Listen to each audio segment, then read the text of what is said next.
Voilà, merci à Moro Djamé, merci à toute l'équipe Bruno Nzinga, merci à Marité Godot, bonjour fidèles téléspectateurs, merci à Georges Dibengue, à Moses, Alain Kabongo, merci à vous. Alors, les autres bêta c'était na Kotala Kapenza, d'abord rôle l'église pour la paix durable dans Katsambo Kanabiso, donc bêta c'était na Moussa Nzambe Serge Taboko, et deuxième volet tout le bela opposition dans le pays démocratique à Kokosala, l'Olengekani, pour permettre à ce que Mbokanabiso soit développé. Donc, les deux points autour de c'était na pasteur Serge Taboko. Mbote Monamboka. Mbote Ndeko Dumutiri. Sentez-vous bien, moi Kala. Moi Kala. Kola Zobatela. Aizali lekola likambo ya molongote soki babengi nano yote yoko wela kondima te lokola kumaki okanisi biso peto levaki option ya kozala bangamba ya population ya kosalela bango et to zanga kateko eno nambela na bino soki esengi ke tokoka kosolola pona population. Très bien. Alors d'abord toki na premier volet ya kotala ka église ndenge nini église ekoki ko soutenir au fait ko sungamboka et quoi kozwa bongo paix durable et surtout toujours beta c'était mingi na kotalaka likambo ya ba sala nzambe ba confession religieuse. Et est-ce que l'église en soi et qui peut permettre de participer pour na kotalaka makamboka na biso ko sungape mboka na mamikakatono ezali nango ndenge comment la copie kosala.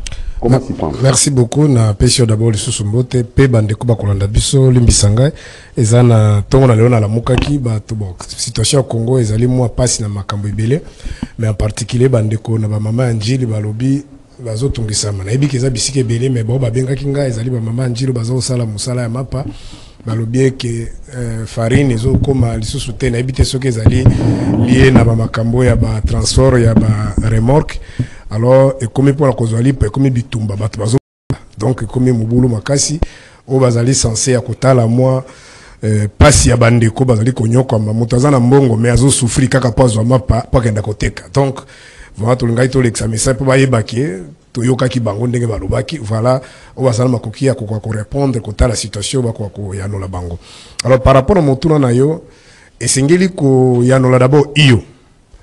Après que nakati ya mboka lokola biso na mboka na biso Congo toponaki na exposé de motifs na biso ya constitution tolobaki que la RDC c'est un état laïque.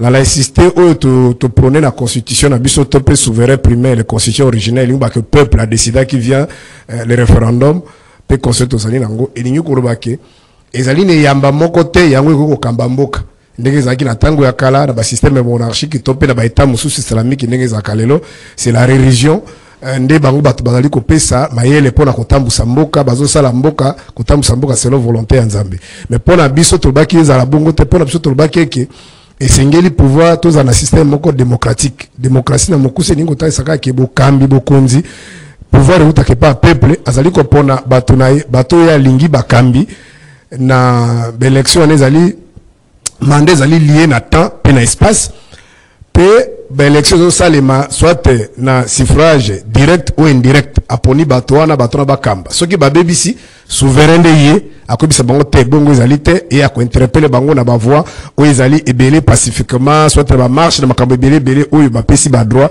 na souverain premier pona ko ba kotele mena bato oyo to pe ko interpeller bango pona ba droit na ezala respecter. Alors na kati ya société ndenge uti ko tuna pour makambo église esengeli ko yeba ke na mboka na biso na mobeko li kondu la constitution tozali na article 37 vous allez reconnaître ba association sabite lucrative ça dit ba asbel. Alors na kati ba asbel wana ba église ça fait partie ya ba association. Ici j'ai fait allusion à l'église comme organisation. Okay. Parce que nous avons aussi l'église dans sa première dimension, ils allaient l'église corps du Christ. C'est-à-dire, ceux qui nous ont bâti les kabokat, ils étaient pour l'église locale, ils allaient pour la molongo mobimba. Vous allez voir un pasteur, il y a Rwandais, il y a Ougandais, il y a Tunyos. Oui, il y a une église, donc, bengana bango, tu es pas pays, na bino zo bundisa biso, bino biman église, na biso tete. Quand tu es pasteur pour tout le monde. Même, il y a chinois, mais, ça dit, c'est une mission, pardon, c'est une mission, un appel international universel. Par contre, l'église comme une organisation, où il y a mikanda, pour fonctionner dans un espace donné, c'est-à-dire, nakati lokola ya mboka na biso, alors, azali na ba obligation, azali na ba devoir, azali na ba obligation, azali na pe na ba droit na ye. Notamment l'article 37 qui a dit que l'État peut subventionner ces associations. C'est-à-dire qu'on peut savoir qu'on mikolo makoki pour bako ça la activité allant dans le sens il y a qu'on faire avancer mboka na biso. C'est-à-dire sur le plan culturel makambo belé nde na mona ba église mususu a mona bazo kata matiti ko comme balabala alors ceux qui l'État ko tia makoki za makambo betelo ya nini eza mabepe eza malamu constitution originaire à disposer qui en article 37 ya constitution.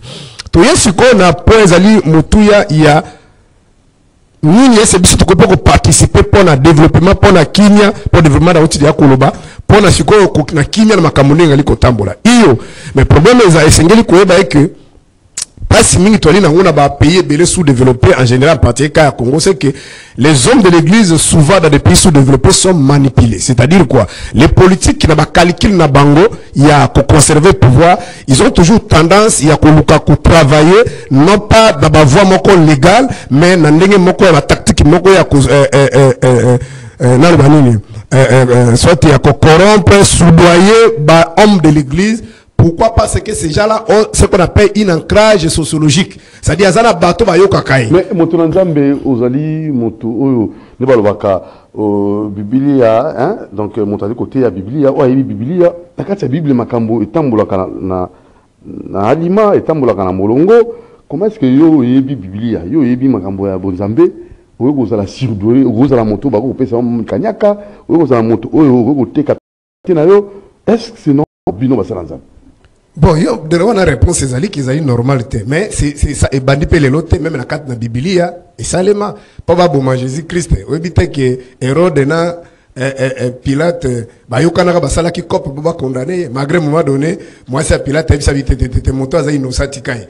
Mais, tant qu'à bimisier, bon, bazaki si ma Hérode, bah, binono boma, et pour azol, bakaza mukonza bayuda. Parce que le problème, c'est que Hérode, zaki, on a quoi, l'ingate, mutumoso, za mukonzine, kriba boumele, kapaza mukonza bayuda. Il y avait une corruption.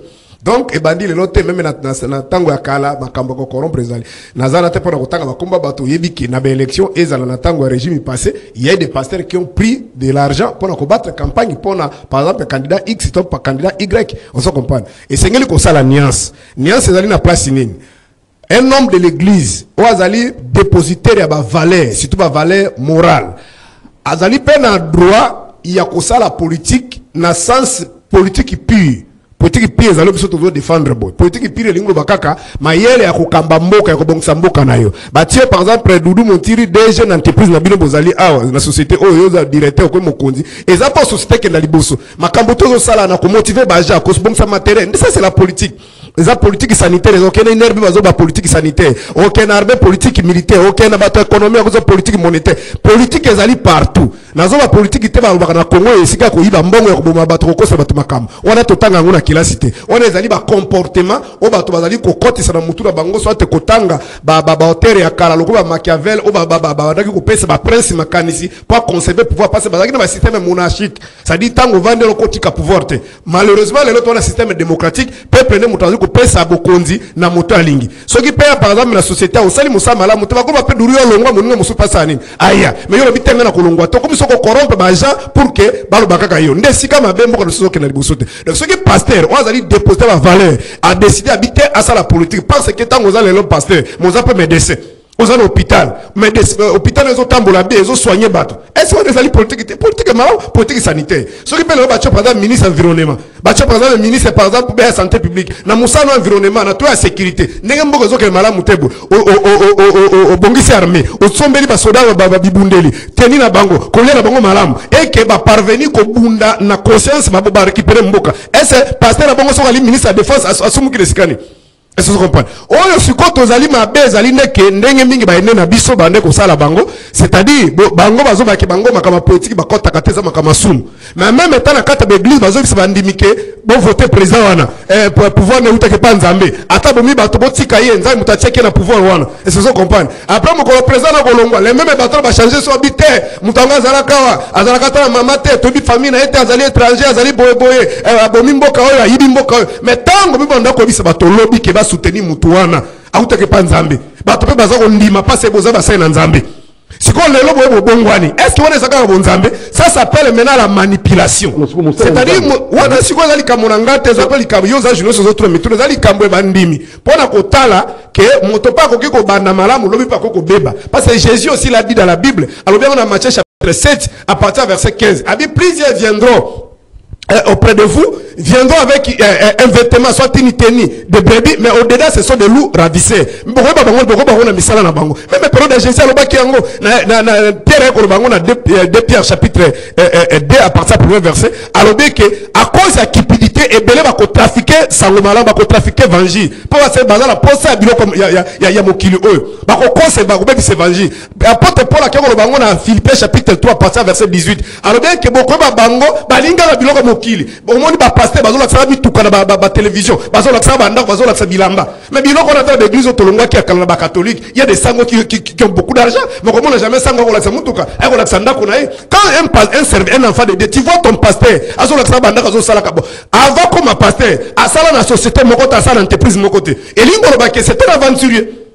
C'était un aventurier. Alors 65 ans après l'indépendance, bien qu'on continue, 65 ans après l'indépendance, l'église en tant que telle, est-ce que Ezali Kosunga, ils ont participé pour la matza, Kokinsamboka Liboso, tous les Kitsamboka, Nassé, pour vivre la situation. Bon, tous à la pédale sincère, dans ma capitale, il y a l'église, à part l'église catholique, dans l'église peut-être protestante, oyo ba bundi pona kuluka kotali sa makambo susu kiza malamu te pese nazo zongo na sens oyo makambo amba ande koloba ko kebisa ba politique bazoyo kate yango to aliko bika osoko bandi lokwa na malula nyoso lobaka na Mobutu afinga ka Mobutu te abisaka Mobutu ke ibino boza ba soda bolobaki ke bosali coup de bozu pouvoir pour un tabozong sango ba politicien mais makambo ndenge zo kenda bona gestion ndenge zo salema lobi mboka kota malamu te Mobutu abisé que à César c'est que à César a dit ce que t'as dit et lelo to ko koma na bané 96 et sali que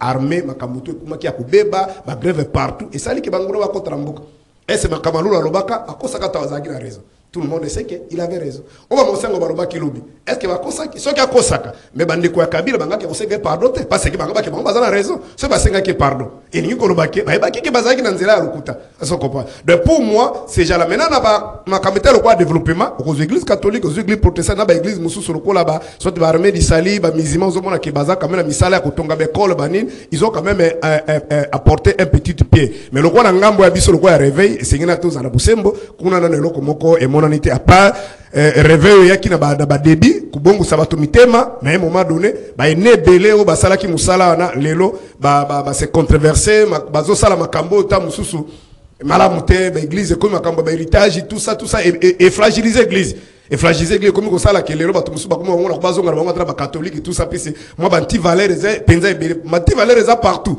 mais na côté na biso lokona ba réveil penda eza moi mingi mais soki na ngana si ça pona likambo tali ya Jésus mboka et sengeli na bassin na nzambe ya solo banda d'abord côté ya vérité na chair parce que dans nos églises ici lokola par exemple ndeko na biso feti sekedi azali na catholique était malgré attaquer na kosamba l'église belé mais tuyebike azali moto ya pasteur et dalo mais soko moni intervention ya pasteur dalo na makamuso alobaka ozomona teke o nazoka kuteloko bote na sala kata bote na sala ka bote elingba ke soki mateo batia ka une église et ka metango en pratique tamusumbo ko avancer mona kenenga lela ka prier ta babenga kaye a ko prier et ce sont comprendre à part de ko Félix ba ministre belezo mona misu bana ba catholique mais misu pe bana begi de réveil mais soko tali comportement na bango makabaza ko sala ko mona mutu a comme ministre mais azolo ba pona ba pagano to ba pona ba chrétien Bible zo bisabiso senge totambola na transparence na mibeko pe mboka ba bike soki ozwi responsabilité esengeli koyebi kolakisa nkitana yo avant zo moba na musala ozana combien mukolo pe ko bima olakisa pe nkitana yo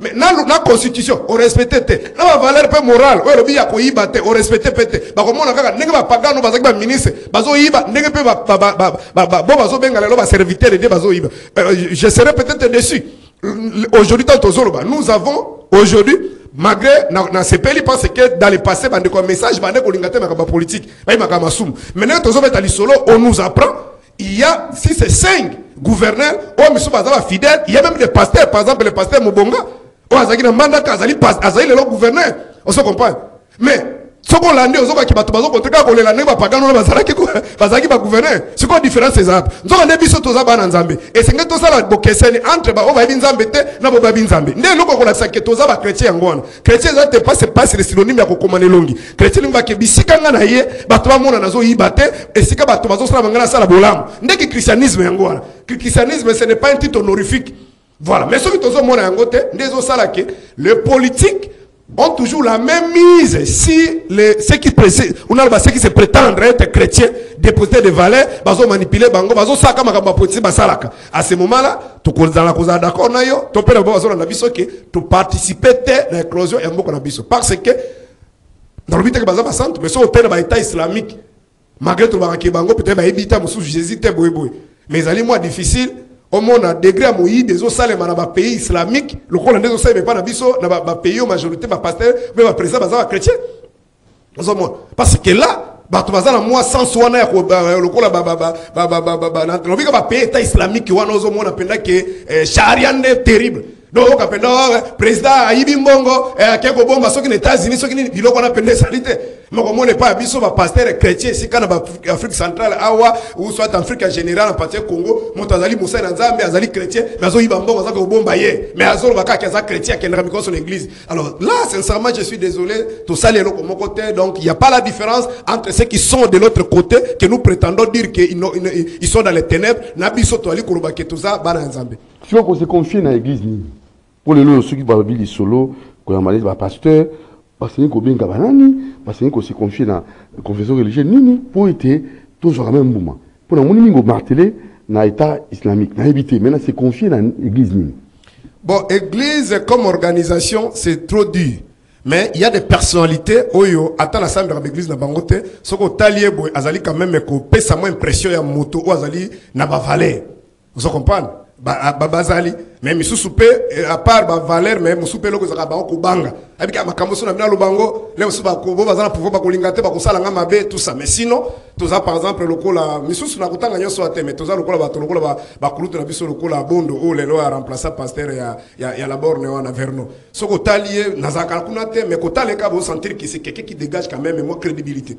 parce que vous comprenez ba pasteur bazali oyo ki ba ko kutana ba ozu pasteur lokola ya message wana di au kawaza kana de bonhomme on a kotala ebo d'emblée aux hommes c'est quelqu'un qui dégage quand même moi crédibilité parce que dans bazali ba ko vendre sabato bato ba yoki bango bazali na bango ata 5 6 7 ba ko zanga te na Congo mais belende ba aventurier et belé ba tribaliste et belé aux hommes on appenda que oyo azo sala boy pour pasteur président na za boy oyo azo sala pour ba corrompre donc aux hommes on a donc ende yango malheureusement situation toli nango yango ils réfléchissent pas pour l'intérêt général mais ils sont là pour na peut-être pas ba mona ye peut-être pas tanga ba no sala ba dégâts na ye abi que soka sakani abengi ba kangio donc ils sont pas là vraiment pour l'église mais il y a aussi les aînés oyo bazana to ko mériter respect ma ba papa na biso ba kilani ba lembi ba ko mikolo makasi mais ils sont là qui na histoire d'abord tout cas ba dégâts te ba scandale te il y a des gens qui quand même qui sont là. Alors un petit conseil na bango non ba o baza basala nzambe le kwa mo serviteur de Dieu pour na Italie ekolo Italie mboka na biso ndeni basengi ko se comporter un autre conseil au gogo pesa na bandimi pe o bazali kolanda et troisièmement na o bazali ba kambi ya mboka parce que chaque autorité a un père spirituel ce qui le ba konti nous pouvons vous accuser, vous, en tant que père spirituel, il y a chaque moto a une responsabilité quelque part dans le cas de bon, conseil à Kolbaka na bassin nzambe senge koebake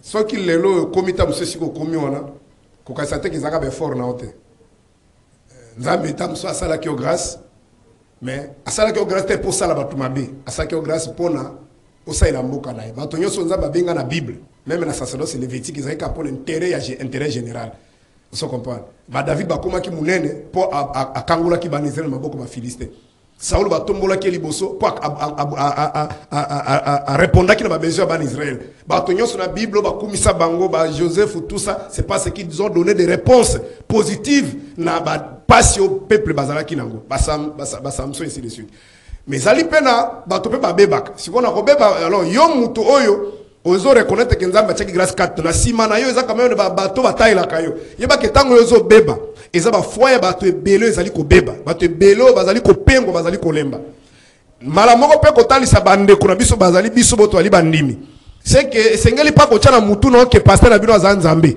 c'est que sengeli ko ba ke c'est un serviteur na Bible ezana bato basaila ki nzambe na moment de basali bien mais na suka ba ko bebisa ba Saoul abandaki bien ay ko bebisa ba Salomo atambola ki nzambe nzambe ba ki l'homme selon mon cœur mais na suka sala ki ezaki contre la volonté nzambe et ce sont comprendre ba ka ezali légion bato ba bandana nzambe dans la Bible il y a ce qu'on appelle le vieux prophète et les jeunes prophètes vieux prophète ezate pas za mande fa pembe vieux prophète ça dit asala ka nzambe mais abeba alors quand vous voyez que ton pasteur azo sala makambo o lobe atelemelaki lobe ba ki que politique za mabe après il a changé église n'est comme parti politique bino to bandi boko ba membre ya MLC boko mi SID boko mi papa et c'est comme que makambo papa telemela quand lelo kombo ndengeni yeba ki papa baby soit tu me mets na conseil soit tu quittes parce que Bible dit que sortez du milieu d'eux tango to ko bima akomona te soit na batote akoba ko s'interpeller que lelo bandi bazo kenda bo sadi makambo na zo sala eza malamu te na zo ngasima voilà ce qu'on peut faire à part ça toi lelo ko mususu ya kwa kolobate et alors pas bande ko bazali bukamba bazo kamba mboka to koma ki a exposé les motifs à constituer na biso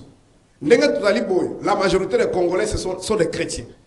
Mais ce ça n'a rien à voir avec des valeurs chrétiennes. Et là, Congolais, c'est ce qu'on appelle l'inculturation, c'est-à-dire manque de culture politique. Quand il y a pouvoir, il y a des gens qui il y a des gens a remplacé dans des konaye pour abattre les na mabenyo so asala kitanga zakina pouvoir.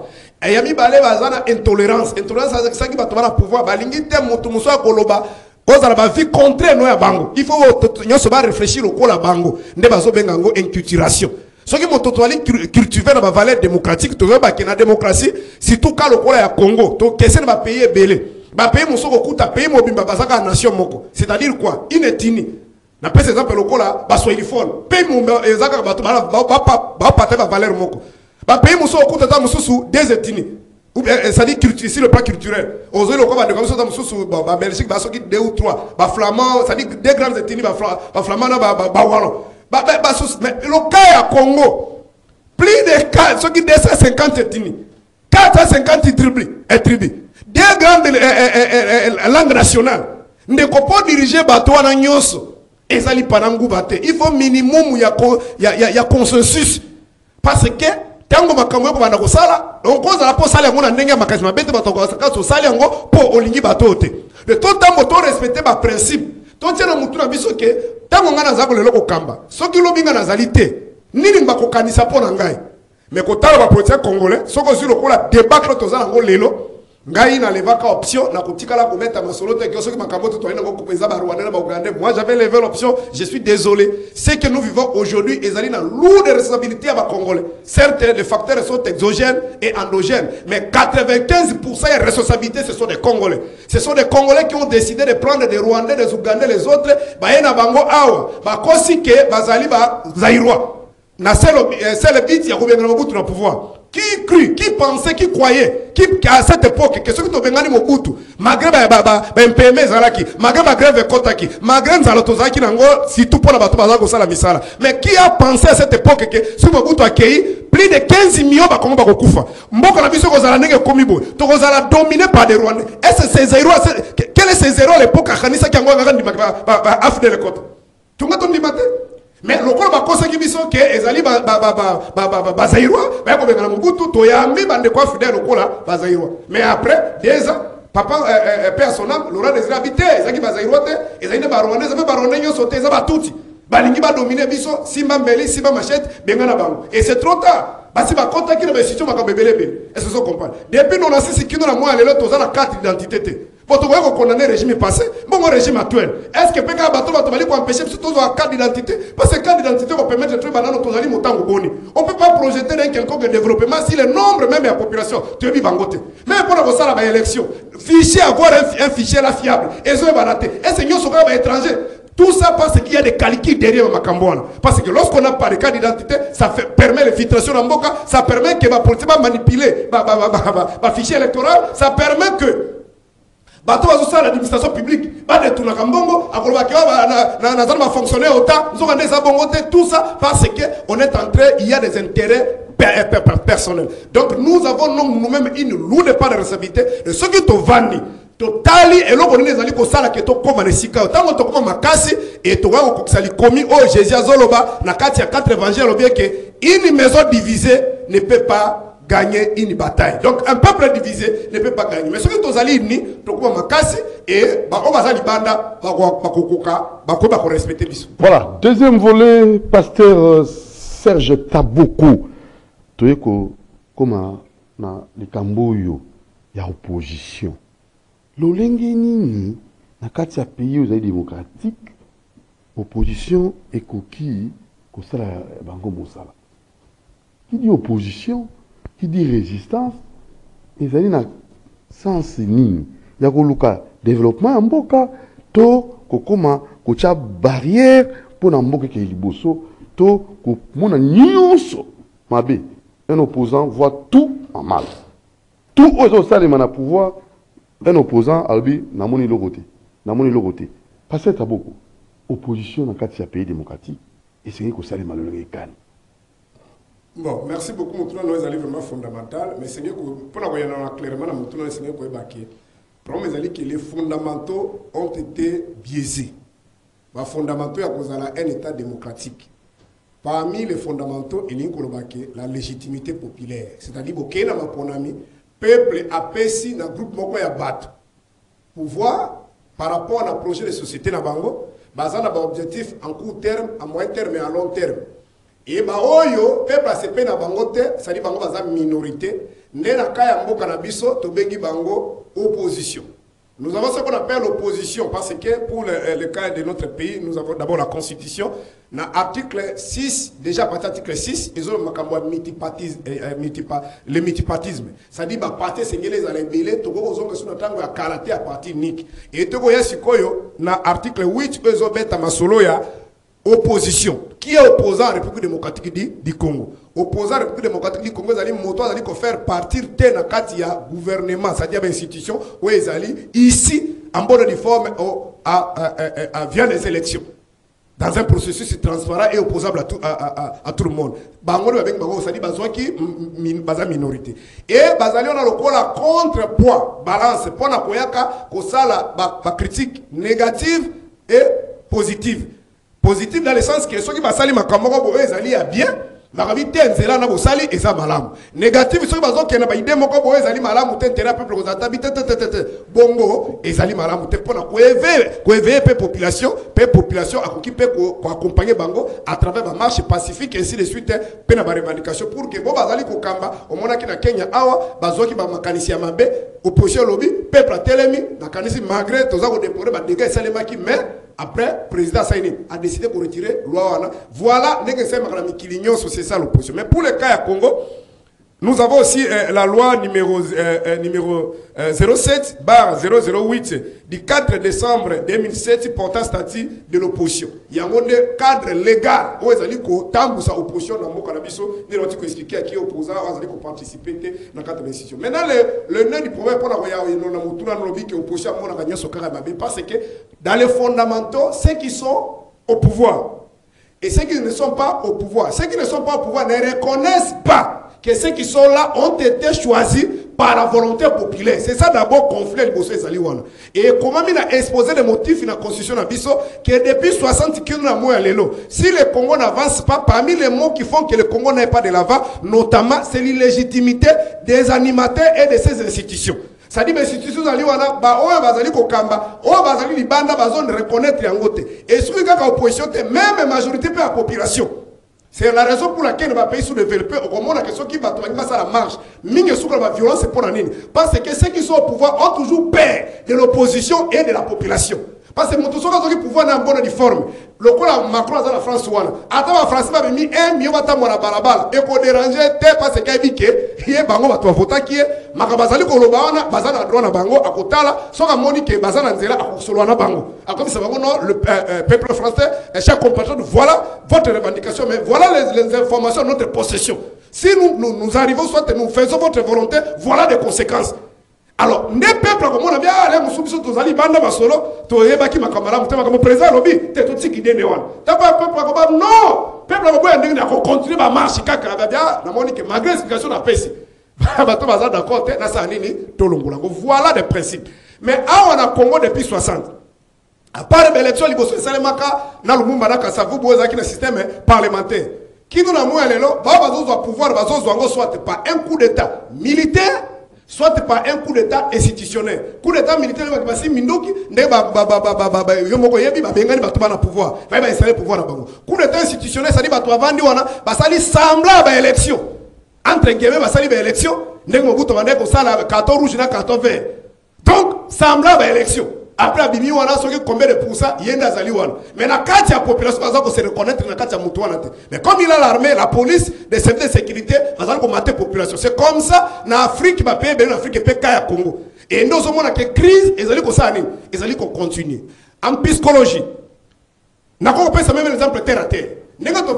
Pourquoi la mariage civil va bien que ça, c'est sa femme légitime ou le mari légitime. En sociologie politique, le concept de la légitimité est un principe encore très important.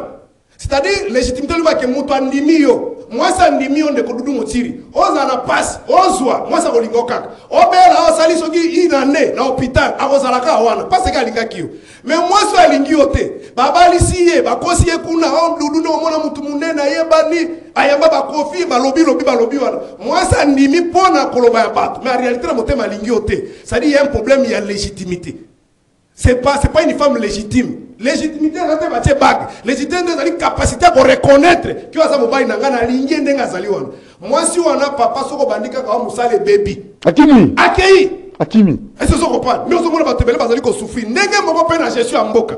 Lorsqu'on n'a pas la légitimité, pas en démocratie, ne pensez pas que va tout pas qu'on dit maillot. Mais la majorité. Élection moko ego la crédible à 100% dans le monde. Ezalaka. C'est vrai ça? Oui, Ezalaka. Preuve à la première élection, Natik Bezam Bata, il va dans Boka. Ouais, c'est un mec dans 60.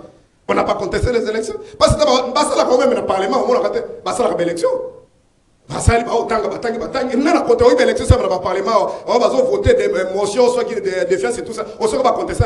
Parce que malgré tout, on ne pas qui va tourner avant. Mais on a les mabaïr, ne sont pas là. N'est-ce pas mabaïr, ne wana. Tu peux vendre à Balobi, ah, tu vas y autant. Ce qui est vrai, l'œuvre humaine n'est pas parfaite. Bakoki moto habité bafu boti wana ngana za d'accord na ngote mo pesi muto l'occasion kosani ya kosala recontact to mona ka Madagascar le président en place a perdu les élections il a voulu contester c'est la CENI qui lui appelle non papa kosa moburuté comme il s'aba tonote ba ya to ça recontact c'est le président de la République qui la CENI a appelé pour faire le recomptage et quand on a fait le recomptage c'est le président en place qui dit je m'incline c'est l'opposant qui a gagné mais ça va sans tout mais on a déjà passé à Moutou à Bato Québec, élection aux Aka Moïbe, tel est le cas. Tout ça là en côté. Parce qu'ils sont des Maliwa. Ils sont des Maliwa. Ils sont des dégâts belés. Pas violence. Tout ce qu'on a vu sur casse. Tous ont un système, il y a Coco. Il y a chef coutumier. Tous ont Moutou comme chef de coutumier, il y a Tinigno, sur la tribune, à diriger Bissou. Mais celui qui dit ma souffrance, il y a Kolobake, et ça, on va dire que ça. Moutou Mogo, top pour la commande. Top pour par rapport à la compétence. Top pour par rapport à la méritocratie. N'est pas la démocratie. C'est par rapport à la compétence, par rapport à la mérite. Nous sommes conseil la peuple. Mandez à la lienne à temps. Ba débat na kozala za tour na biso. Bentere pe bazwaka, entere pe zaki pe kono zaki pe soki bangala, e ba swali pe bazwaka, komi pe ba Congo pe bazwaka, komi pe tour baluba, aspect tikali tour ba to aboy. Ça c'est des bêtises. Et vous m'avez dit vous proposez quoi? Ce que nous proposons d'abord très souvent, Serge Taboko na elambi on a double casquette, double volet, donc de Liboso, pasteur, et deuxièmement, opposant. Dans le tant qu'on a la télévision, on a écouté la télévision, c'est juste beaucoup. Réellement pasteur, dans l'opposition. est-ce que oyoka mituna on a katana nazo parti wana soko moni makambo ngana lobaka montant lobiki naza faux pasteur soit il me connaît pas, c'est un ignorant, vous comprenez, parce qu'il y a un grand problème dans notre pays. Je suis très content que le message va tomber sur la politique. Ce que vous avez dit ça passé. On va mettre sur la politique, pas pour c'était. Pour que nous battions à Bango, nous sommes battus à Bissou le béquille de réveil. Qui est politique, c'est ma sata, ma massoum. Moi, dans Zambie, on a politique. C'est comme ça, dans imagination, soit peut imaginer un collectif, on va te béler les bazarakabu. C'est comme ça que nous attendons la Bible. Alors, on va politique. Soit on soutenir le pouvoir. On va bien à respecter les commis, Romains chapitre 12, il dit que toute autorité vient de Dieu, il faut soutenir le. Alors voilà, ça ce sont des débats de bas étage. Parce que la Bible, c'est une spiritualité. Il faut qu'on soit chance à Koyokanga, surtout une église. Parce que nous sommes parmi les églises où on va poser la question le mardi, mardi à partir de 17h. On laisse les gens poser des questions de Genèse Apocalypse. Depuis ce que nous avons dit que le pouvoir est pour apprendre de faire ça, les lots qui ont soutenu la qualité. Et le pouvoir à Kassavou. On est qui a beaucoup de le pouvoir de mon pas en Zambéza en athée. Pouvoir de Bazolo Bamakambo et en Zambéza Makamusous. Parce que l'apôtre Paul, quand on a expliqué Magron, il a fait la parenthèse, par exemple, dans Ephésiens chapitre 6, partant du verset 12, Azolo Babou. Tous allez dire tout marabi sur ça en autres côtés. Toi les gars on a une autorité, une principauté, un pouvoir. Ouais vandi na balier céleste. Et à 5 après si vous avez bunde poto bunda. Ce que ce pouvoir apporter pour la zone. N'est un pouvoir temporel. Donc c'est un débat pour la contact pour éclaircir ce qu'on dit bien dans l'émission pour expliquer que tant apporter pour la zone on a Romain à Pierre Bazolo Bango, c'est par rapport à un système monarchique où ils allaient le peuple avec un sacerdoce lévitique. On nous a demandé pour la roi. Mais ceux qui nous ont pris roi, commençant par le premier roi, c'est le roi Saoul. Ceux qui nous ont pris jusqu'à temps où Jésus a porté à Koutia Rode. Tant qu'on nous a pris roi, lorsque ces rois-là se méconduisaient, c'est l'éternel Dieu lui-même qui les chassait pour être remplacé par celui qui est ou soit par celui qui se conforme à sa volonté. C'est pourquoi tant que qui Saoul, Nzambe Samuel, na tindi mwana mobali wana akolanda bampati ya papa na ebungi yo oendre roi. Mukolo pe bisi, Nzambe bengi pe Samuel, je l'ai rejeté. Na tindi ga kende kuna na Malek, asala boy, asali makomusus. Je l'ai rejeté. Je t'envoie maintenant dans la maison d'Isaïe kende ko pona kuna. Samuel a commis na ndako ya Isaïe, akuti bana ya bingambe ba Eliab. Alors, non, moi je ne regarde pas comme les hommes, je regarde à l'intérieur. David c'est-à-dire tous les rois que Dieu a choisis, c'est Dieu lui-même qui les choisissait. Par contre, sacerdoce sacerdoce royal. C'est un sacerdoce spirituel. Nzamba pona rabatote par rapport à la tribu, apona rabatote par rapport à l'école. Nzamba zo pona batozo pesa badona bato alingi ona na makambo na bo nzambe. Maintenant na makambo nzoto boye. Tozali lelo par exemple si quand on porte christianisme na Moyen-Orient. Israël si quand Jésus abotama na Palestine, abanda okola na mange bakabwana au ken ba prier pour vendre dans Jérusalem. Et si quand Benjamin na tauna zali. Ils ont un pouvoir là-bas, ils sont dans un système qu'on appelle le régime parlementaire. Ils ont un premier ministre qui est choisi par le parlement et nommé par le président de la République Isaac qui a un mandat de 1 an non renouvelable. Il passe par les élections. Ça dit aujourd'hui dans le monde moderne, pose à la présidente République, quand on a vu ce monarchie, il y a qu'un projet de société. L'Israël a un projet de société. Nous avons un mais il faut un projet de société. Il y a un mécanisme. Il y a un domaine X, Y, Z. Peuple a vu ce que ma kamboloba qui wana et qui va payer sur mandat au sali en côté en démocratie peuple a vu papa mandat de ceux qui n'en zéla atata et sécurité l'on to bengani dans notre ici va te démissionnaka mais comme on a su ko lo kuta ba sena nzambe belé ba za la kokota na kata makambona lenga za nzambe mutapona ki par exemple na pesi kulutu na ngai mukunu na linga mingi omona be mission sana na l'église na ye botika kabila mwana ba mettre maboko anyoko bi pe mingi ba bundisi pe mingi. Moto kobenga na kabila ezali MLC, ezali DPS ngaité, pour pouvoir auto répandre mais atangi yango. Mais la même personne a changé les sources. Abi kabila comment ndengeni. On a dans émission là, on sa journaliste amunene, kende ko sa rebe mission. Ngana ko sepelo tout la paix mais kabila oyeba ki lobi onzamba tiaka ina pouvoir. Na kabila lelo zo combattre, expliquer nos places voilà. Bino ba journaliste bo sunga kabiso. Nazo ba te pour na ko mépriser, mais nazo ba penser que ce sont des débats très importants pour na ko sunga ba chrétien. Parce que c'est la même bouche que Dieu a utilisée pour dire que le pouvoir de Kabila c'était l'émanation de Dieu. Mais c'est toujours aussi la même bouche que Dieu lui dit que Kabila c'était l'étranger. Et que Kabila, s'il vient ici, on va l'arrêter. Est-ce que vous imaginez un peu ça? Mais derrière lui, il y a des chrétiens qui sont là. Mais voilà la cacophonie. Voilà ici comment c'est tout éclairé bateau. Donc, pouvoir temporel, oyo, ils allaient lier à temps et l'espace. Par contre, le pouvoir divin, on a demandé pour Tinda, a demandé pour Pessango, mon interrellement, roi, ou pas dans l'antiloba, soit qu'à BBC, nous avons gagné à Tiens Moutousou. Tant qu'on perd David à Zokoufa, David a gagné délai. Basi anda ko ngaba pona bana bango nzamba lobi bango te na ko pona Salomo webi Salomo zaki nani Salomo zaki mwana ya mwasi oyo iri oyo David abomaki mobali abomaka soda na ye soda na komone zaki iri mwasi na ye komone yaki Becheba nde mwana wana ya makango wana oazalaki famille légitimité nde sika Salomo bima yende mutokoma roi yende mutesika Jésus abotami ça ce sont des mystères ça n'a rien à voir avec quoi ça va trop makambo oyo dans la gestion moderne il faut voir la compétence. C'est ça dans la gestion moderne. Par contre, dans la gestion spirituelle, les acquis kamuka kamuta banga nzambe. Nzambe président musoka banga ngai. Kubebi sa kufuka mabike côté. Kosa ila nzambe ba payate. Loi ezaki yangoana. Mais lelo ça n'a pas lelo osambela. Ozala tokoza lelo na Congo to super mutumo to ko nommé président. Attaque na église té. Azaka président. Akoza la pe musulman président. Akoza pe mutu église noir président. Mais à l'époque, l'Israël, ce n'était pas le cas. Pose à la roi. Et il faut taper na tribu moko. Tribu à nan. Tribu à Yeshida. Et c'est que roi bande osani. Roi bande bima. Somme ba sacrificateur ba bima la tribu à nan. Il y a Lévi. Donc il y avait, ça dit c'est des tribus wana mutumusou, on t'a côté musouté. Pose à la sacrificateur pour sortir à la roi. Donc batuma comment va éviter et nous baké. Tabo Kolokola, opposant sur Moutabi Kazali, faux pasteur, moi je défends que la vérité. Hier, j'ai combattu les régimes, malgré, peut-être à l'époque là, je n'étais pas connu comme aujourd'hui, mais ceux qui me connaissent, même avec votre confrère Danou Kefoula, on a fait une émission, on a port à l'époque là, Kabila Zagino dans le pouvoir. Comment on l'appelle l'ex-président. Oui. L'ex-président. Ouais, pas ok ça. Moi, j'ai dit, tant que vous avez quelqu'un qui pouvoir ne pas en mettre, dans les cas d'émission, dans les médias, qui pouvoir ne pas en mettre, je pouvais aussi être arrêté. Je pouvais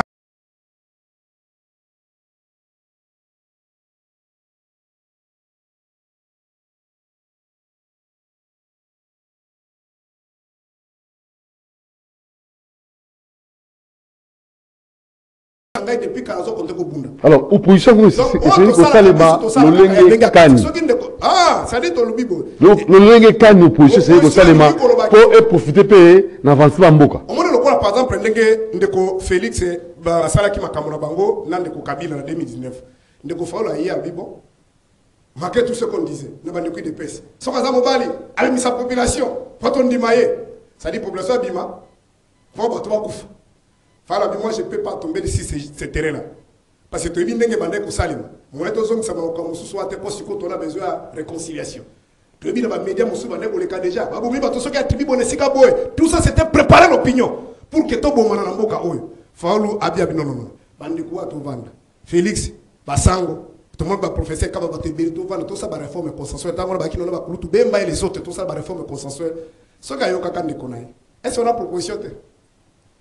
Des fois, il faut qu'on ait la proposition aux autres qui n'ont pas d'avancement en Boka. Mais c'est ça qui est avancement. Bon, les autres vont mettre les scores sur le dialogue va mettre les scores. Tout le monde est ensemble. Mais ça va en 2019. Mais à cette époque-là, nous avons fait ce qui est Kabila. Nous avons fait ça, nous avons fait Kotiola et pas nos collègues Navino, Christian Sakono. C'est la proposition qui est dans le Parlement. Azapé député. C'est ça qu'on comprend. Ni ni biso lobité. Ni ni le quoi décider dans la Moka lobité. Parce que dans mon cas, et l'autre est dans Katia Moutou, il va situer, va diriger Zalike. Ce qui va arriver encore facilement. Si ma minduki, bon ma batte. So bon ma batte, va kobanga yo, va respecter yo. Mais l'autre a fallu bien pour ma batte. Il y a zolo c'est-à-dire à prôner voie pacifique. Babi yu mawana. Tu peux utiliser ma milice, tu peux utiliser la police pour maîtriser. Mais l'autre a nanga telemi, assez minduki. Au moins que le gouvernement qui est mort au solana, bah quel est la dor. Vous comprenez? Voilà la mauvaise image. On est basé sur la population. Même au bout. Si on est fidèle, tant que déjà, à la qui va collaborer sur le coup de Moi, dans le pays à son âme, que j'ai dit au maréchal, faites attention avec tes collègues. Ils vous mentent, ils vous disent pas la vérité. Mobutu a quitté. Mais il y a un premier ministre, tant que Mobutu, il y a ceux qui s'engagent de Koumaka Teloboko. A Koufina Notazali, et c'est Baka Teloboko. Et ça comment qui Kabili c'était. Ce Mobutu a eu. Tant que surtout quand il a fini le commis paiement, Bango a commis qu'on nous et comment qui trop tard, Baki a fini ici, il a beau qu'on l'a Bango, a commis qu'on tue la Bango. N'est-ce pas qu'on fait aux autres banello. Soga Yoki, Bato Bazaro Moussika, les lots tout Kolanda, gouverneur et Touri, on a dit Makabazaro. C'est un militaire. Ce qu'il a dit là, c'est grave, il ne peut pas le dire. Parce que c'est lui qui est la théorie. Théorie militaire. On a la stratégie militaire. Même ceux qui défendent tes alliés. Militaire, on va il faut payer sa morale dans ma troupe qui avance. C'est notre pays. Nous sommes prêts à mourir pour ça. Mais tant qu'il y a un soldat, numéro 1, ils ont expliqué à que si 30 jours, va soldat va aller à 15 jours. C'est 15 jours là, après c'est pas mon look. Basina bango bazali komona ndenge ba blessé de guerre bazako souffrir. Problème effectif ezali composé. Un régiment est 1200 hommes, mais kuna bazo za 300 hommes. Et c'est le débâcle qui est à Goma. Ça dit tacitement zoko bisabino que ce que combien avo condamné ngaté. Pour ma camé comment qui na bomba et kokoma. Mais quand déjà le numéro 1 vous dit ça. Bozo mona danger zo yate. Parce que ils sont vendre to solo là. Et ça na bato baza ivre na pouvoir. Amona kage ndenge ba vandi wana tiye so ko yako kuta banga wana ba kokola te ba konuna te ba lolia gambo hati kama ba failo wana azolu ka musala mais ce que tu toques na terre wana moi ce nom de Dieu je peux pas me rabattre. Est-ce que vous aimez le pays? Est-ce que ba opposition vous dit mboka bina mais makamona zo on va positionnement la pouvoir ça aussi makamona zo lo ba boyo non ça aussi vous aimez réellement le pays toke na no to zo no ba considérer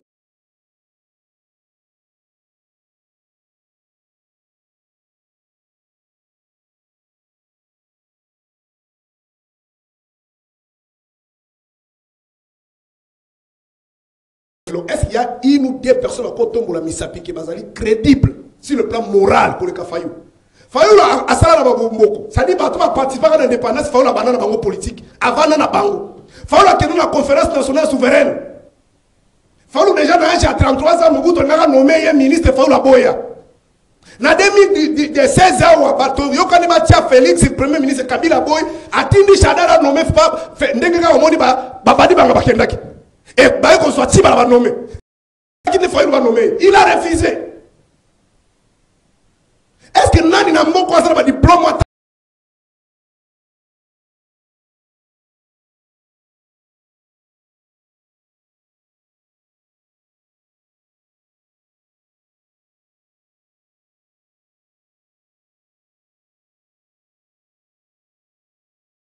Place il faut la faire.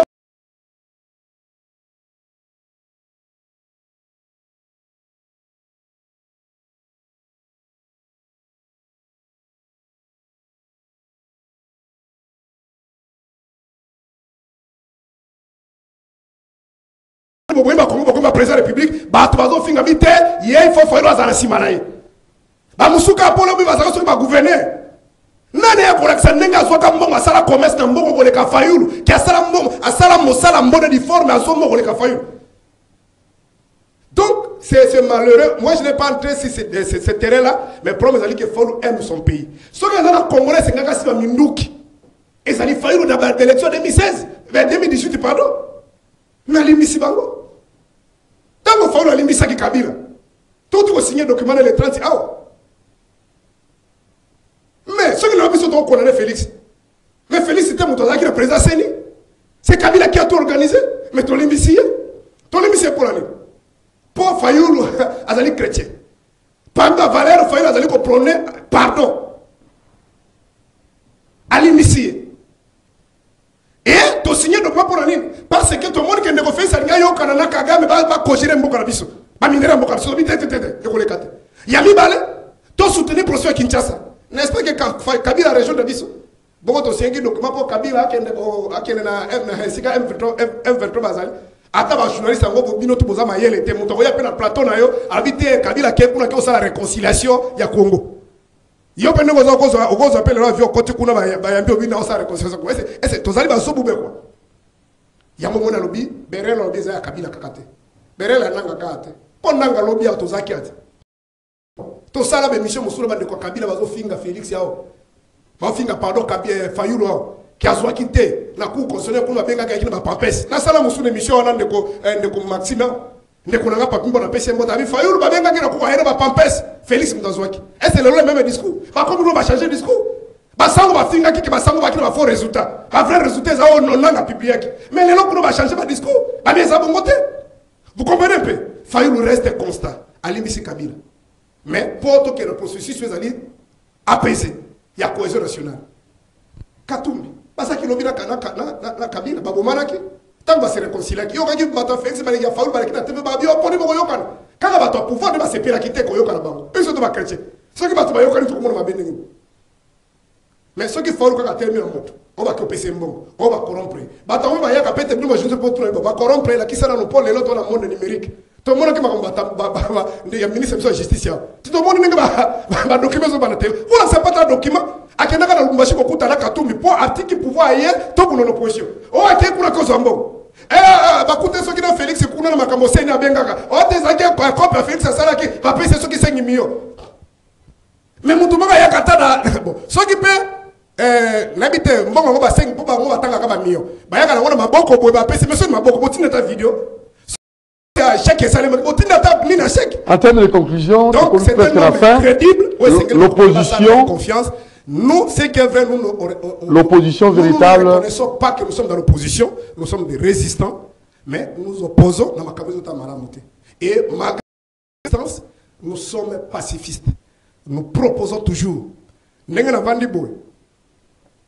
tout le monde cherche dans la télévision, moi si maman na ngai na bana nanga mutu moko te na famille nga bazaka d'accord po ba yebiki na Congo ndenge okena po ko fa je fais pas cette élite ce combat parce que Fayulu est là si aujourd'hui je mets le président Ford ne donnera pas à ma famille ou à mes enfants c'est dont je peux faire pour eux de cette élite je le fais pour mon pays pour mes enfants pour l'avenir de ces Congolais mais la tali liboso nanga na moni ke mutu moko azali crédible na lobite kaza mu centre jusqu'à preuve du contraire il a des valeurs ndena liko soutenir et souci na biso zali ke tant qu'il y a un processus, il y a kimia.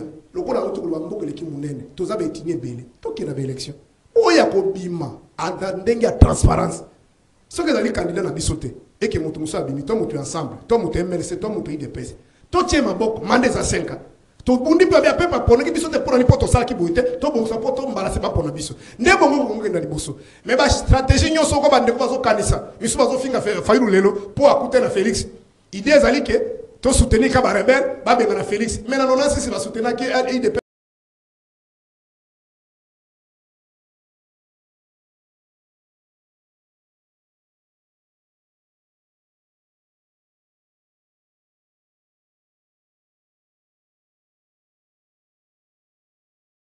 Keta kwa kufa na place la biso. Soki bande ko bana pouvoir bazo kasa bongo ki ba américain ba ko sunga bango. C'est une guerre de complicité. Et c'est ceux qui 30 ans. Oyo Kabila na Museveni va pas venir co-infiltrer biso sur tous les niveaux. Ça dit pas venir aussi sango et nous va ensemble.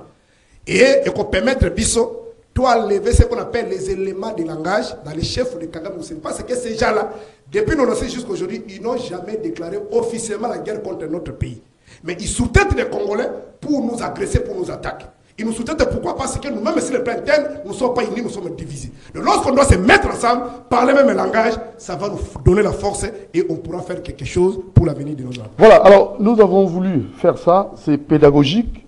Très souvent, quand Taboko passe dans des émissions avec d'autres partis politiques, par moment, tu es baraté, Taboko réellement. Et en réalité, sur le terrain, on a voulu vraiment avoir Taboko seul. Et surtout, Toyeba Nini Penza, il y a Zaki Nango Mosenga. Pour les débat, Kuna Makelele, Kokanga, Tozebate, Tabou Azolo Banini, Tabou Galinini. Et l'autre partie aussi, Ezolo Ganini, Ezolo Banini. Donc, c'était vraiment très très bien. Merci pour votre présence, Serge Taboko. À la prochaine occasion. C'est moi qui vous remercie. Merci beaucoup. Merci à Moro Njambé à la réalisation. Merci à Marité Godot, prise de vue. Merci à Georges Dibengue, merci à Bruno Nzinga, à la coordination Alain Kabongo, Moses et Armel. Hein. Doudou Montier vous aime beaucoup. Aimons le Congo, aimons le pays. 65 ans après l'indépendance, c'est dans quelques jours. Il faut nécessairement tout à l'heure. Comment est-ce que Tata 65 ans, 65 a recruté les Malobaki, Azali Penza, indépendant. Ceux qui sont toujours indépendants, donc ils sont suspects. Tous, tout à l'heure, ici, direction Moko, pour relever les défis autour de la Ciao.